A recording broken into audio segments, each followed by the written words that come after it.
Minуваше време, нели? Школувањето се ближеше кон крајот и ние веќе почнавме да учествуваме во представите. А те помнам уште во една роља, пред да бидам назначен во театарот, тоа е како што милувате, Розалинда играше, нели? Како што милувате беше на Шекспир, да, беше извонредно таму. Исто ги освои нашите симпатии. Впрочем, тоа беше твоја особина да речи си со секоја роља ги потврдуваше твоите глумачки можности и со својот шарм, со својата сценска енергија. Кој нема и напушта ни сега. Верувам и познато е тоа. Познато е тоа. Потоа дојде да полека да почнеме да играме заедно, нели? Една од првите роли каде што бевме заедно, тоа беше Џока во прославената Сомнително лице. Да, играше го Крум Стојанов и ти ја доби таа представа се менува артистите според потреба. Петре Прличко ми се чини беше болен, представата беше за војска, нели? Драги Кустовски упадна и го играше Џока, упадна во Веча, а Ѓувалековски го играше Јаротие, а мене ме викна од ложа да го играм Џока. И јас на брзина се подои и игравме заедно. Ти многу ме охрабруваше, бев умран од страв. Ама добро те прегрнува. Помина добро, да. Тоа беше специјалист да прегрнува. Штом нешто стане, некоја мучка, некоја белја, ти прегрнуваш.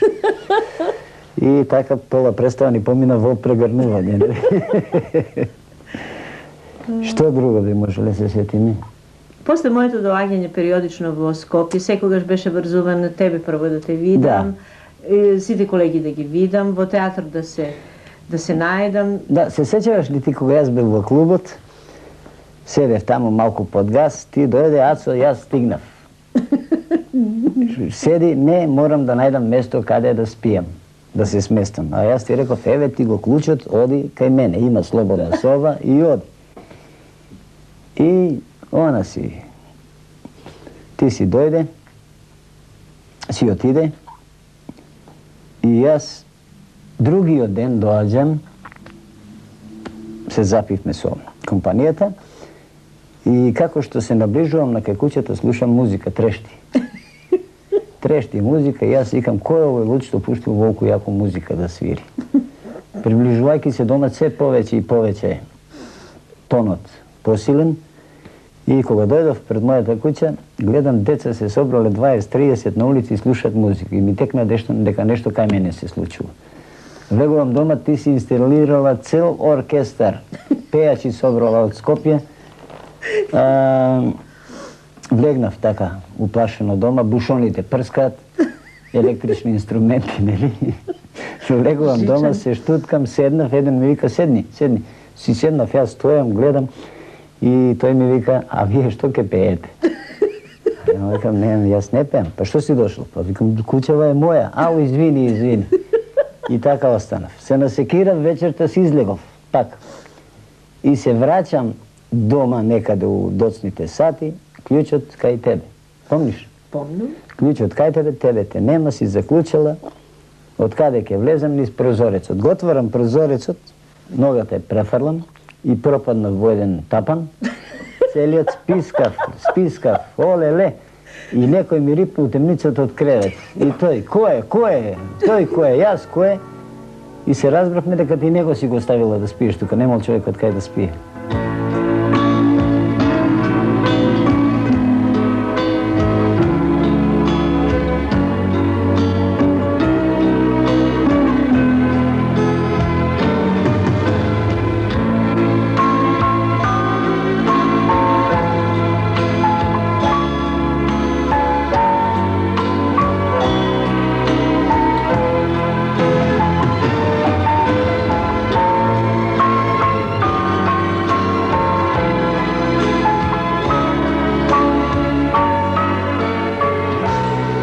Ти имаше нешто оригинално, посебно, и како интерпретатор сценски и како пројава. У тоа време е единствен, скоро единствен човек кој го правеше ликот без многу помош од надвор. Тоа беше ти. Фала ти. Со своја внатрешна ерудиција, со своја внатрешна. Беше вака. Она што мене ми направило впечаток, како да кажеме, исто така, креативец и не знам што, она основното превиска што го реков. Како она успеваше да створи еден свој мир, едно своја вака со сите немири кои ги носи. Да не робува, да не подлегнува на ниеден комплекс. Ако ми дозволиш, ја дадов многу простор на доајенот наш. А што мислиш, Киро? Доби сигурно то многу добро знае. Што е то што не врзува нас, драма? Јас сум сепак тука како оперна певица. Кој е тој феномен на нашите почетоци? Ние беме чудни деца беме. Деца, разбира, заљубени во тоа, во тие професии. Операта се раѓаше на наши очи и ние... Ама и драмата се раѓаше на нивни очи. Ние не пропуштаме ни една представа нивни. Тоа беше еден феномен. Ние пулсиравме. Беме сите Јас сум била на секоја, заљубени точно, на секоја ваша представа, на секоја ваша проба. Јас не сум можел да испуштам ниту една добина проба. Опрето ние сме биле, они се биле на фирфовини, на балетот и тоа. Тоа е едно, што реков веќе, едно такво пулсирање било. Јас не можам да заборавам Доби. Тоа беше едно од првите твои големи креации. Иако беше млада, ние бевме млади, али веќе правевме креации, Киро. Тоа беше Розалинда во Шекспир, да. Како што милувате? Како што милувате со нашиот прекрасен доајенот исто. Крум Стојанов, да. И нашата Доби, како секогаш, си доцни. Беше генерална проба. И текстот не беше како секогаш до крај научен. Иначе сето до перфекција. Утре дена беше последна генерална проба. И секогаш имавме еден чуден контакт нас две. Јас бев недоверлива дали тоа ги успее да се совлада. Утре дена, до таа мера, она цела ноќ работила текст, ali до таа мера, до таква перфекција, го имаше совладено, да Крум Стојанов заборавили својот текст да продолжи и на сцената и се поклони. И за Шашардисал. Шашардисал и даде реплика за завеса. Излеговме на сцена, не зборуваме ни да збора и падна завесата. Шо направих јас? Шо направих јас? Викам појма не. Абе ти многу добро го знаеш текстот, ме збркај.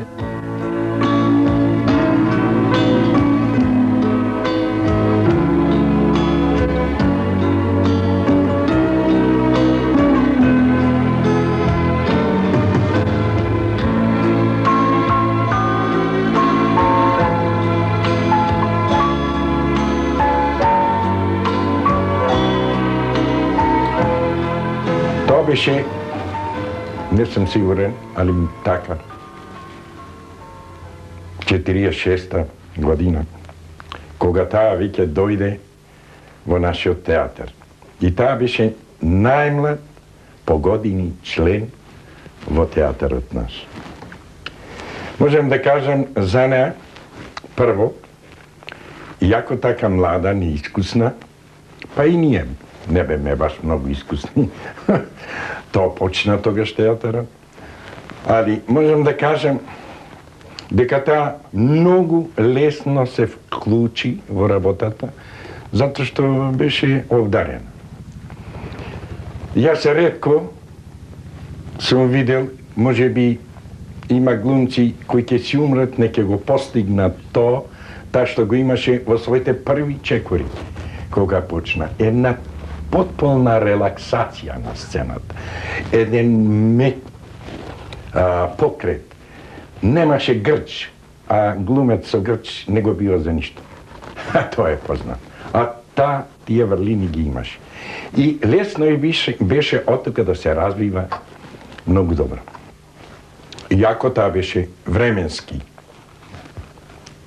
кратко, 10 години беше се на се, но апсолутно заслужува едно големо внимание за првите чекори создавањето на нашиот македонски театар.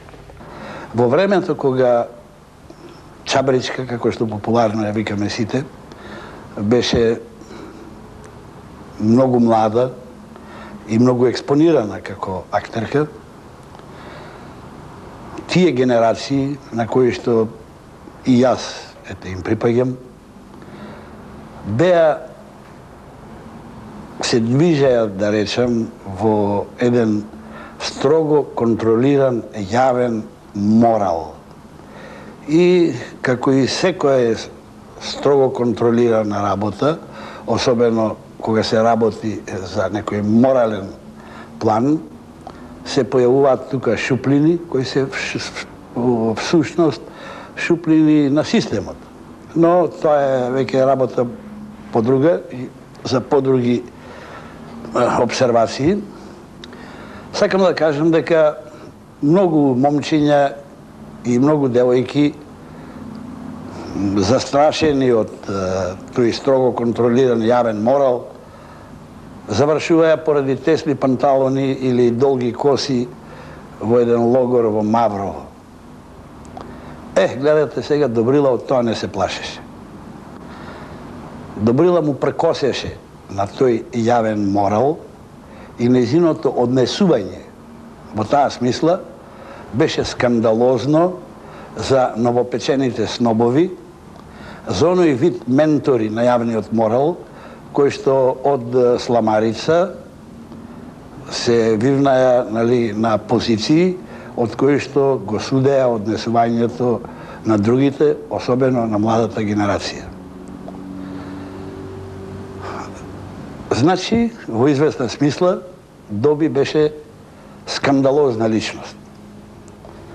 Уверен сум дека оние бурни аплаузи што ги добиваше на сцената беа пред се за извонредните креации, но и како одобрување за тоа нејзино прекосење на јавниот морал, сите оние што не можеа да ја одобрат јавно и одобруваја на тој начин.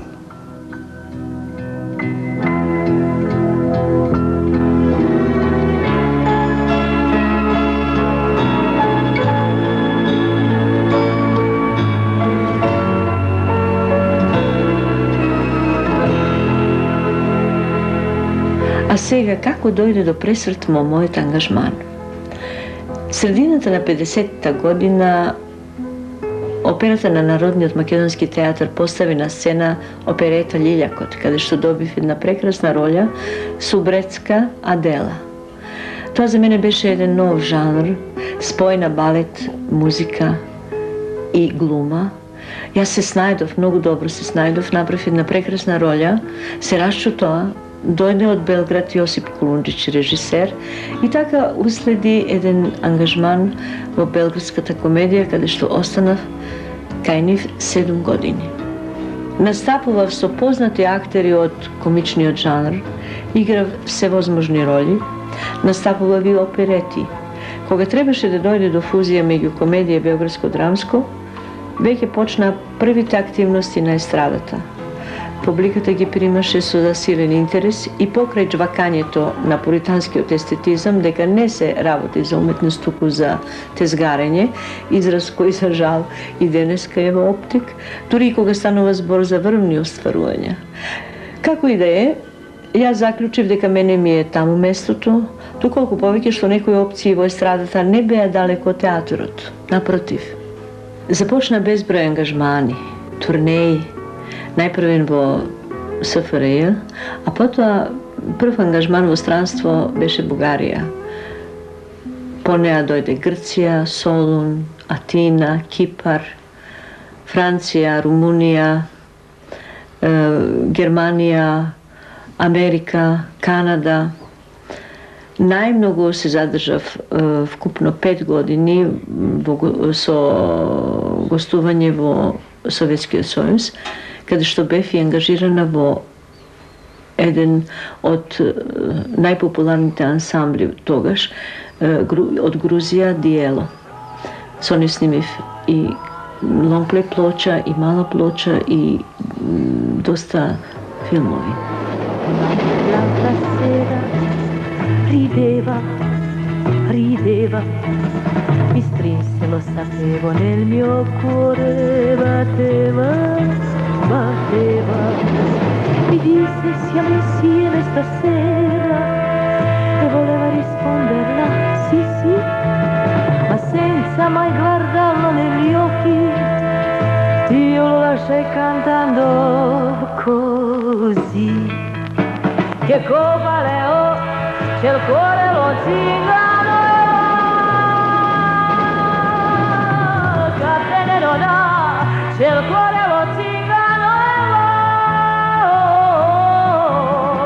finché troverà il prato più verde che c'è.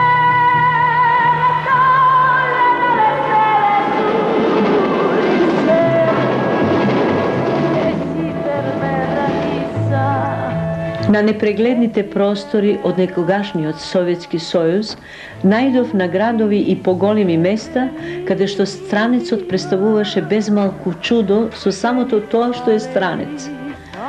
Пукнатина во огромна непробојна карпа низ која може да се надзре во светот, далечен и загадачен. И така се случи парадокс. Средината што имаше врвни уметници, нашата песна ја доживуваше со невидлива возбуда и во воодушевување. Тогаш сватив нешто што максимално ја ангажира мојата одговорност, да се постигне максимумот на својот личен квалитет. Зашто песната од каде и да доаѓа ја буди природната потреба на човекот за слобода. Оттаму невидениот интерес за нашите програми во земите на истокот. Едно искуство што никогаш нема да го заборавам. Когда-то верила, что любовь не надолго, что с любовью веселой расставаться надобно, тобой расцветет, пухом заметет,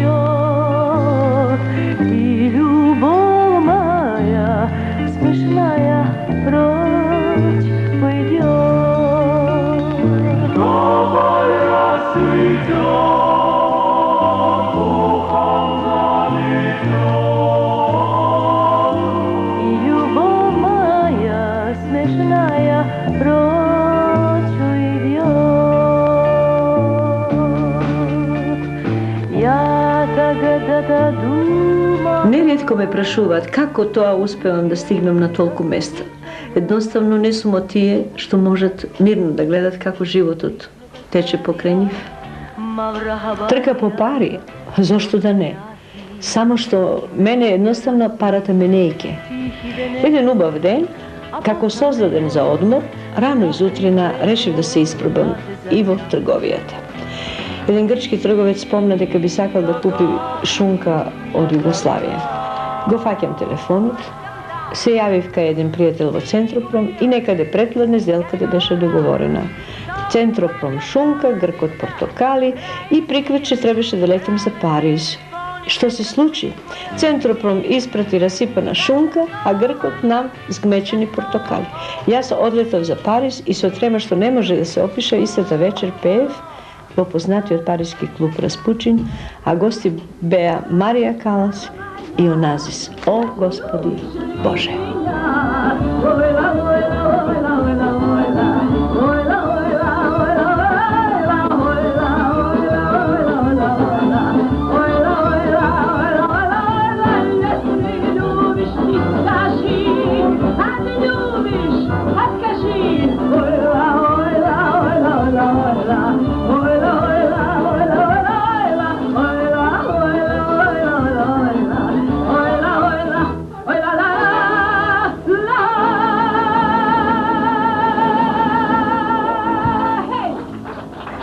Фала ти, Ристо, што ме доведе кај Владко, затоа што јас еднаш кажа, дека душата на човекот е таму каде што му е младоста. А ние толку бевме тогаш млади и полни со заноси, со песна, благодарејќи на твојот брат, неговиот татко Мирко и на мајка Нада, кои за жал не се меѓу нас, али секој пат, во секое време ги носиме во нашите срца. Така да јас сум многу среќна што сум тука во овој дом кај Владко, кој не стана артист, али стане врвен. Се качи на самиот врв на музиката, која секогаш радо ја слушам и ја доживувам. Фала ти многу. Јас сакав по овој повод да кажам неколку збора како ние помлади во театарското школо, то дежурувавме и со нас во друштво, и на сцена, и во театарските кулуари. Ја мислам дека ти беше нешто не секој дневно во нашиот театар. Ти носеше секој пат една радост, една веселба. Беше надворот тие резки подели во театарот. Дури со сигурност, кај што ќе беше во кое друштво ти заседната, таму не се разговара од овој теми, туку се разговара оно најубавото што го оплеменува и што го чини човека човек. Се сеќавам на една нова година единствена што ја правиме во Драмскиот театар. Ти веќе имаше свој ансамбл,